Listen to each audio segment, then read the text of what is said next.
Bonjour et bienvenue dans l'émission Parole de femmes. Cette semaine, nous parlons de discipline avec Nadine et Aurélie. Coucou Annabelle. Deux jeunes femmes très disciplinées. On essaie. J'aime que tu aies dit jeune femme. J'ai oublié le côté discipline.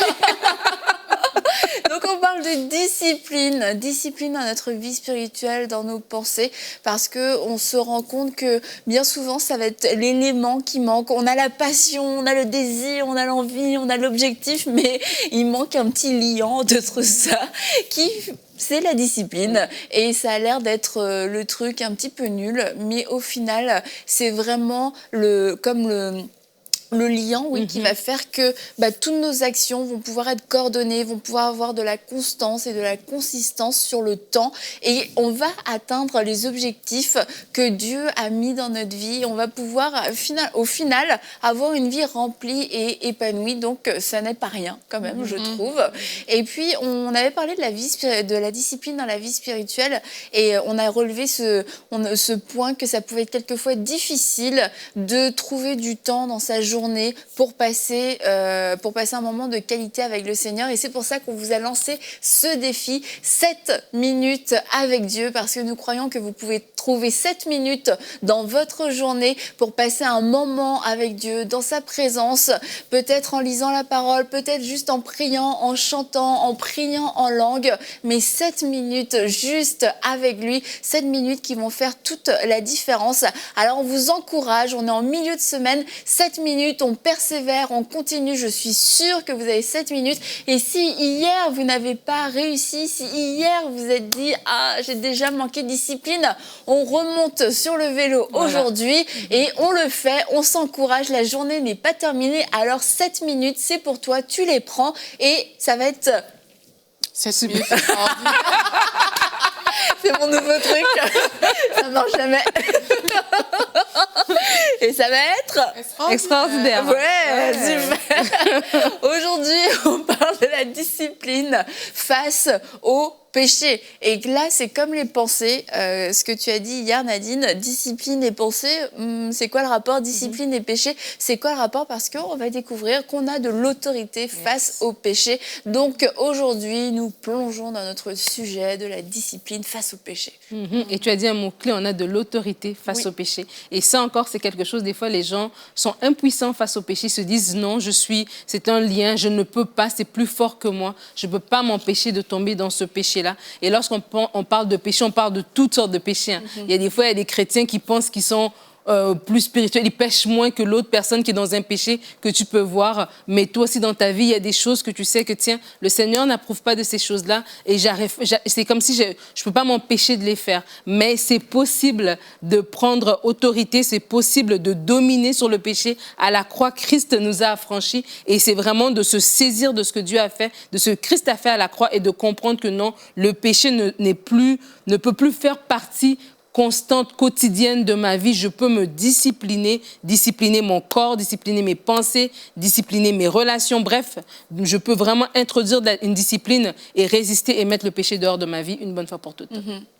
Quand tu parles comme ça, je me rappelle de certains commentaires qu'il y avait eu dans une série sur le péché qu'on a fait ici à UMCI TV.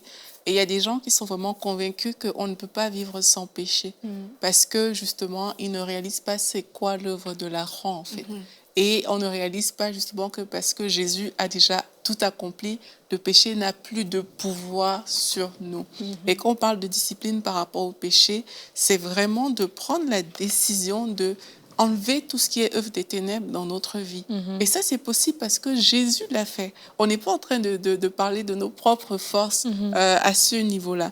Maintenant, au niveau de la discipline, par contre, on est en train de parler de notre attitude à nous qu'on aura face à la tentation, face au péché qui va venir, quel est l'acte que je vais poser. Mais ça commence par décider que tout ce qui concerne les œuvres des ténèbres, ça ne doit pas faire partie de ma vie. Et parce que tu sais que ça ne doit pas faire partie de ta vie, tu peux faire comme Paul qui dit « je traite durement mon corps afin de ne pas pécher pour que quand Dieu va venir, toutes ces choses que moi aussi je voudrais prêcher, je ne veux pas me retrouver dedans. Donc, ça prend OK, tout ce qui est œuvre des ténèbres, quelle qu'elle soit, dès l'instant où on a identifié que, OK, ça ne glorifie pas le Seigneur, on doit être déterminé à ce que cette chose ne ne fasse plus partie de notre vie. Et quand en arrives là, tu poses un acte disciplinaire, entre guillemets, où tu es comme, OK, pour que cette chose ne fasse plus partie de ma vie, je ne ferai plus telle chose, ou alors je coupe la source, tout simplement. Et c'est comme ça que quand tu coupes la source du péché, tu coupes cette porte d'entrée qui t'ouvre en fait au péché, et ça passe par cette discipline que tu as établie par rapport à la source en fait. Il y a Romains 8 au verset 12 qui dit « Voilà pourquoi, chers frères », là je lis dans la version Parole vivante, « Voilà pourquoi, chers frères, nous ne sommes plus tributaires de nos instincts. Si nous avons des obligations, ce n'est plus envers l'homme livré à lui-même. Nous ne sommes plus obligés d'accomplir ce qu'il exige de nous. Si vous continuez à suivre ces impulsions et à les laisser régner en vous, vous marchez vers la mort. Par contre, si par la puissance du Saint-Esprit, vous livrez à la mort les actes mauvais que vous accomplissez dans votre corps charnel, vous vivrez réellement. Car ceux qui se laissent diriger par l'Esprit de Dieu sont fils de Dieu. » Et vraiment, c'est important, en fait, lorsque Aurélie parle de ces personnes, justement, qui se disent, ben non, c'est impossible parce que je suis dans un corps physique, je vais toujours tomber, de se dire comment est-ce que je peux réaliser ce que Christ a fait, comment est-ce que je peux réaliser ce que la croix m'a apporté dans ma vie, comment est-ce que je peux réaliser, alors que j'ai fait de Jésus mon Seigneur et Sauveur, que le Saint-Esprit, l'Esprit de Dieu habite en moi, et c'est lui qui régit mon comportement, c'est lui qui régit ma volonté. Et lorsque je marche par l'Esprit, lorsque je laisse cet être spirituel prendre le dessus sur mon être charnel, c'est là que je suis capable de dominer et d'enlever le péché dans ma vie. Mais c'est vraiment, d'abord, avant même d'arriver aux pratiques, parce qu'il y a des gens qui vont se dire, ben, il suffit juste que j'éteins la télé ou que je ne réponds plus à l'appel de telle personne. Tu vas arriver à le faire, mais pour un certain temps, parce que tu vas le faire par ta chair. Mais lorsque tu le fais par l'Esprit, lorsque tu comprends d'abord dans la position dans laquelle tu es, lorsque tu comprends que tu es enlevé des ténèbres, que tu es dans son admirable lumière, lorsque tu comprends que tu dois marcher par l'Esprit et non par la chair, c'est là, à ce moment-là, que c'est de l'intérieur vers l'extérieur, en fait. Et c'est comme ça que tu vas arriver vraiment à dominer sur le péché. Parce que si tu le fais dans le sens inverse, ben, tu vas le faire par tes forces. Le jour où tu as la volonté, tu vas dominer. Mais le jour où tu es plus faible, ben, tu vas te laisser écraser, en fait. Et aussi, un des conseils très pratiques, je dirais, c'est de tout simplement se détourner. Se détourner, la Bible nous dit « détourne-toi du mal et fais le bien ».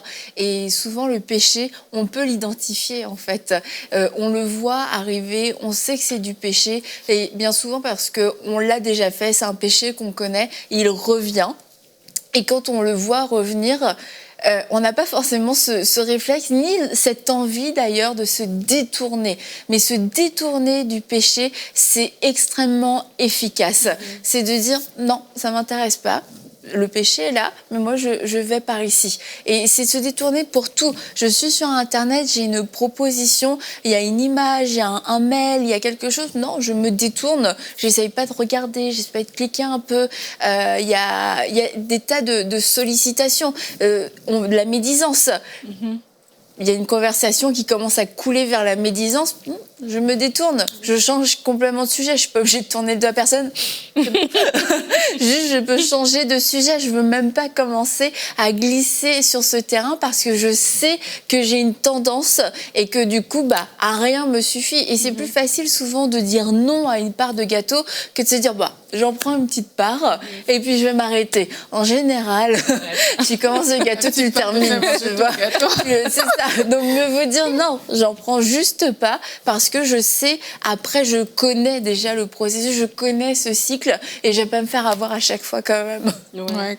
Par rapport à ce que tu dis, ça m'a fait penser, quand je préparais l'émission, j'ai beaucoup pensé au péché qu'on commet avec la bouche et à la colère, la médisance, vraiment des péchés de bouche. Et j'étais comme, waouh, mais pourquoi est-ce que je pense à ça de façon spécifique? Et en fait, il y a le verset qui dit que la vie et la mort sont au pouvoir de la langue, qui m'est beaucoup venu, et que Dieu qui dit aussi qu'il a mis devant nous la vie ou la mort, et on doit choisir.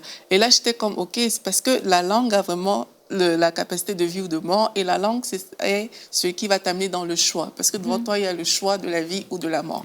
Et là, j'étais comme, d'accord, chaque fois qu'on prend le parti de dire, donc de commettre ce que j'appelle les péchés de bouche. Chaque fois qu'on prend le parti de sa bouche, de coopérer avec le monde des ténèbres, on est directement en fait en phase avec la mort en fait. C'est qu'on a choisi la mort. Et ça semble bête dit comme ça parce que le fait de dire une mauvaise parole à ton frère, de l'insulter, le fait de médire, le fait de faire toutes ces choses, de prime abord, ça semble banal, mais on n'a pas la conscience qu'on est en train de s'ouvrir à tout un monde qui est le monde des ténèbres et qui est la mort au final. Et quand tu le réalises, tu vois l'importance de discipliner ta bouche parce que ce qui peut sembler être quelque chose de banal, au final, t'ouvre toute une série, un peu comme quand tu parlais du gâteau tout à l'heure. Le petit gâteau te fait finir tout le gâteau. Et ce qui peut sembler être une petite parole, ça t'ouvre toute une série de choses. Donc, c'est important de discipliner tout ce qui sort de notre bouche, mais vraiment de ne pas parler sans avoir pensé au préalable. De prendre vraiment ce temps. Au début, ça peut sembler difficile parce que le temps qu'Annabelle dise quelque chose, le temps que je réfléchisse, ce que je pense. Écoute, t'es un peu lent, tu vois. Mais c'est un exercice à faire. Mieux vaut être lent. La Bible nous dit d'être lent à parler. Donc, c'est une qualité.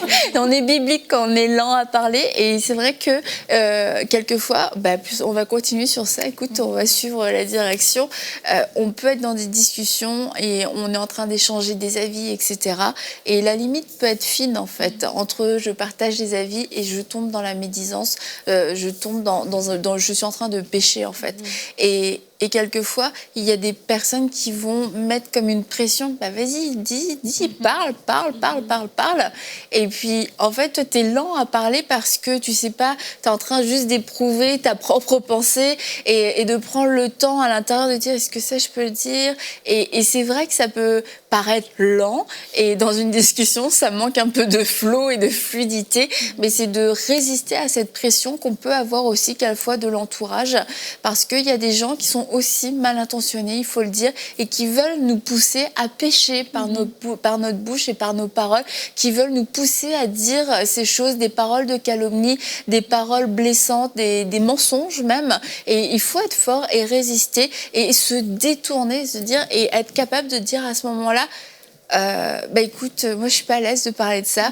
Là, je sais pas quoi te dire non plus. On a le droit en fait de dire ce genre de choses. Effectivement, et même la discipline va te permettre de prier pour ta bouche, pour tout ce qui sort de ta bouche. On a parlé des pensées hier.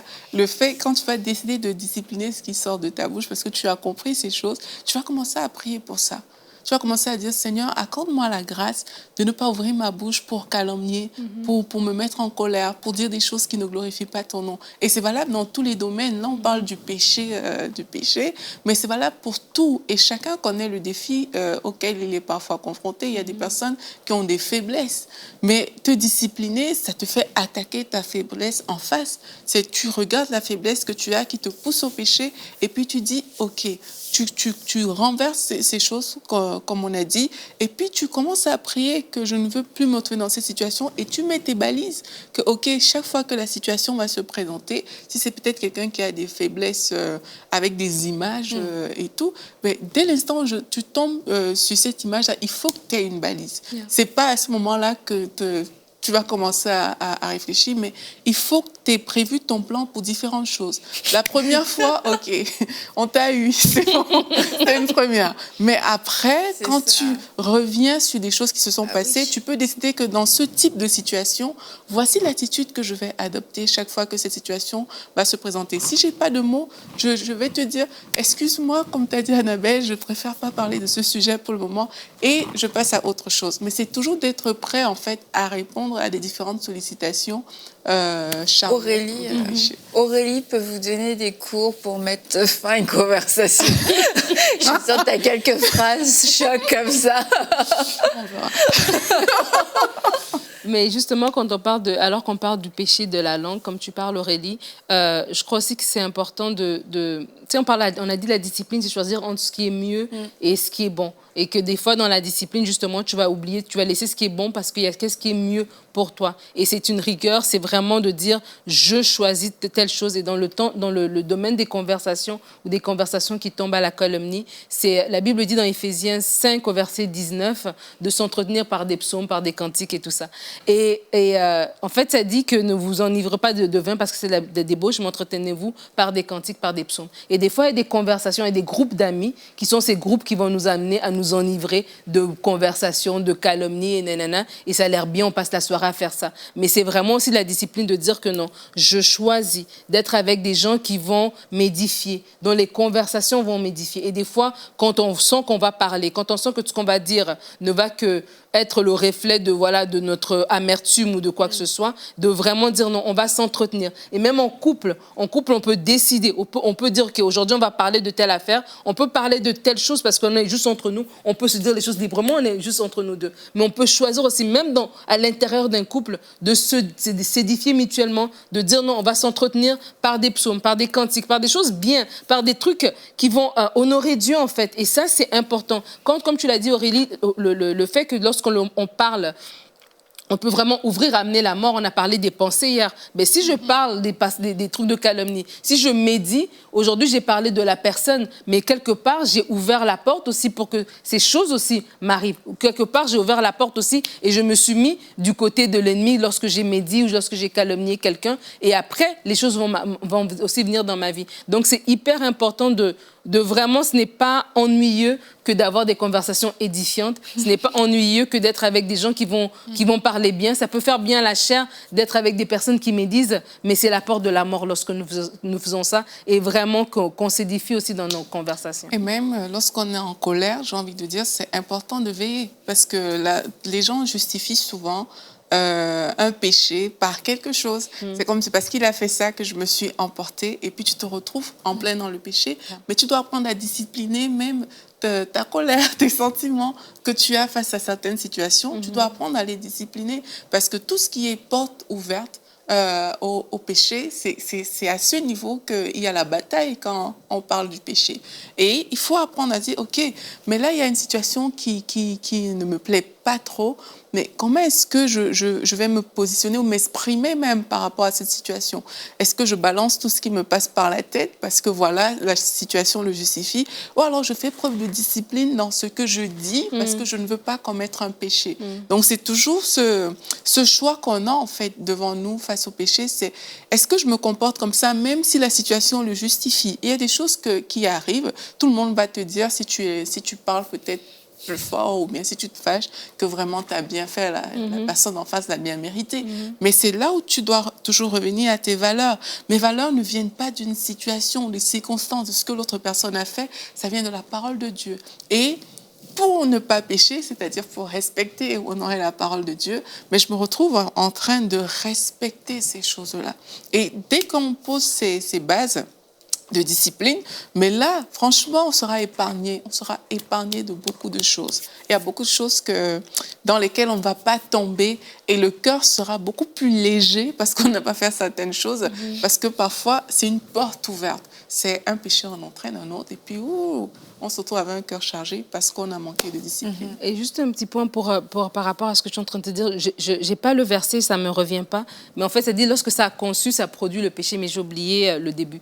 Mais bref, c'est pour dire que des fois, si nous péchons, ça commence par une pensée dans notre tête et puis nous le verbalisons et puis nous allons pécher. Mais en fait, ce que je voulais dire quand je parle aussi de s'entretenir par des psaumes, c'est que nous-mêmes aussi, la Bible dit que de la même source ne peut pas jaillir de l'eau douce et de l'eau amère. Et lorsque notre bouche, lorsqu'on se rend compte qu'on a peut-être quelque chose dans le cœur, en fait, et puis on est en train de tout le temps en train de médire, en train de parler, de calomnier par rapport à une situation, etc., de nous-mêmes, de louer.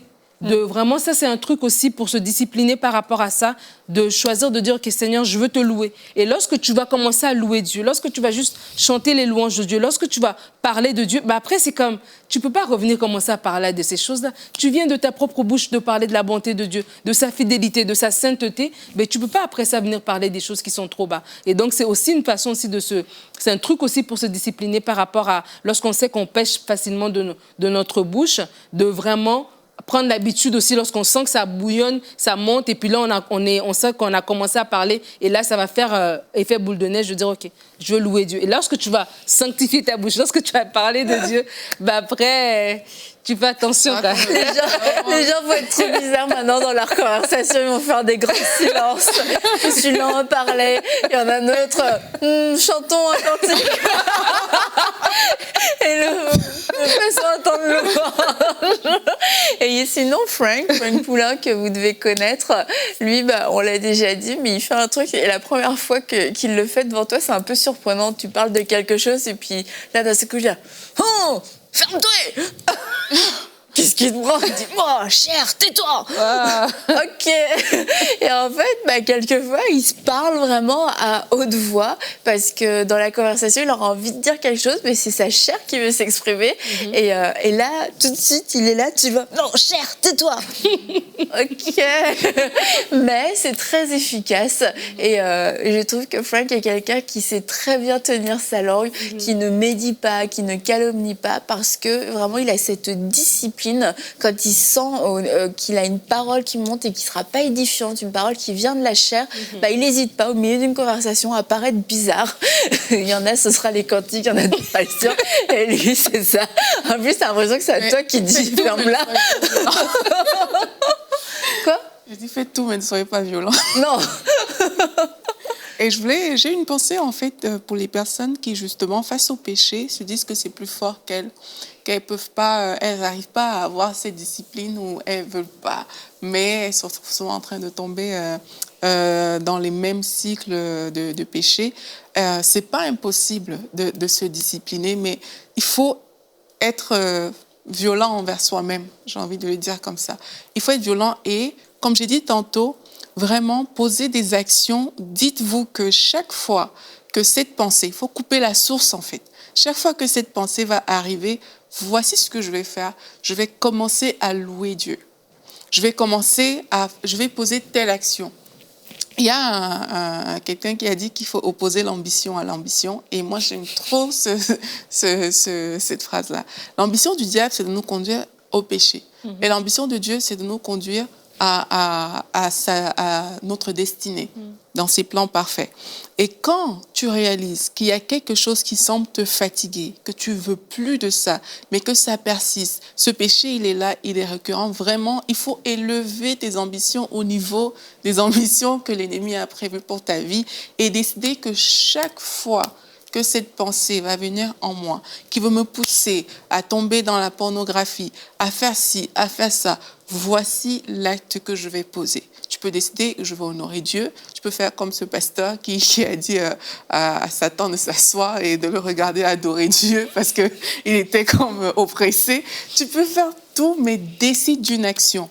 Et c'est cette action, vraiment, ça sera c'est la chose qui va te motiver, en fait. Dès que tu vas mettre en place cette chose, tu vas voir que, mais tiens, là, je commence à atteindre mes objectifs. Là où les pensées venaient en moi pour me pousser au péché, mais maintenant, je commence à louer, je commence à adorer jusqu'à ce que la pensée flanche. Aurélie, avant qu'on termine l'émission, tu avais commencé en disant, en parlant de la croix, et que ça, c'était ce que Dieu avait fait, et que côté discipline, c'était à nous de le faire. Mais j'aimerais quand même qu'on revienne sur ce qui s'est passé à la croix, parce que c'est difficile d'avoir une discipline si on n'est pas vraiment sûr de ce qu'on a eu, en fait. Mais c'est ça, c'est qu'à la croix, Jésus a tout accompli. Comme la Bible nous déclare, effectivement, c'est vraiment important.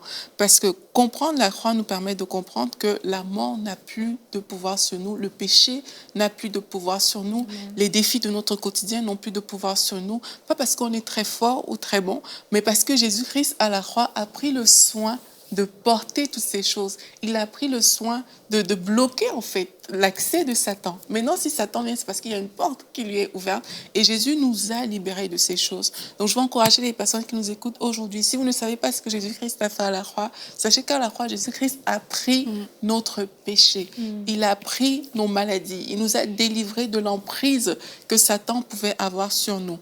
Et c'est ce qui s'est passé pour vous. C'est que là où aujourd'hui vous avez des défis et quelle que soit la nature de ces défis, à la croix, Jésus a pris l'emprise de ces choses. Et qu'est-ce qu'il vous a accordé alors qu'il est ressuscité?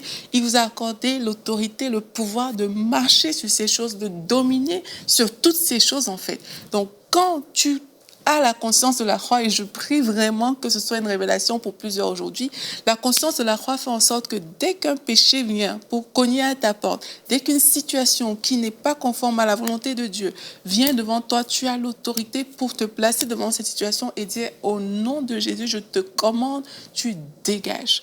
Et quand on demande aux gens de louer Dieu, c'est ça qu'on est en train de demander de faire, de te positionner sur la base de ce que Jésus-Christ a fait à la croix et de dire péché, au nom de Jésus, je te commande, tu n'as pas de place dans ma vie, tu dégages à cause de ce que Jésus-Christ a fait pour moi.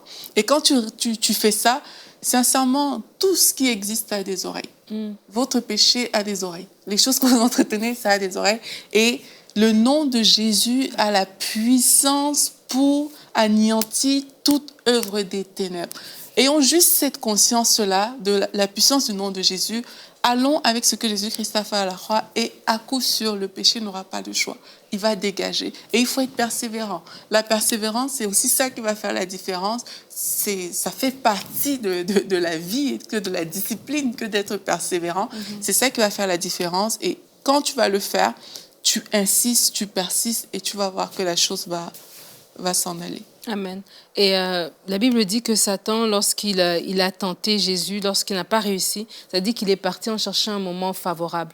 Et dans la vie, le diable rôde, comme Aurélie vient de le dire, alors que nous avons la conscience de ce que Christ a fait à la croix, mais il rôde pareil. Il sait qu'il a perdu, mais en entendant, il rôde quand même et il cherche un moment favorable, il cherche une porte par laquelle entrer. Et j'avais la pensée, lorsqu'on a commencé l'émission, qu'il y a quelqu'un qui a cliqué pour écouter cette émission parce qu'elle vit dans une situation, une relation qui n'honore pas Dieu, tu vois. Et c'est comme si cette relation prend trop le dessus et elle n'est pas capable de refuser cet homme-là, de refuser l'accès qu'elle donne à cet homme-là. Et vraiment que dans la prière, en fait, ma pensée que j'ai envie de partager à cette personne, c'est que Dieu va te montrer c'est où la porte, c'est où le moment favorable par lequel Satan te prend toujours. Et peut-être c'est un moment de solitude, peut-être c'est un moment où est-ce que tu te sens moins apprécié tout d'un coup, un petit down, et c'est par là que la porte s'ouvre et c'est là que la personne, elle est capable de revenir te rechercher à chaque fois. Et tu te dis, ah, mais j'ai fait des progrès, mais comment ça se fait que je retombe toujours? Et puis, est-ce que cette personne,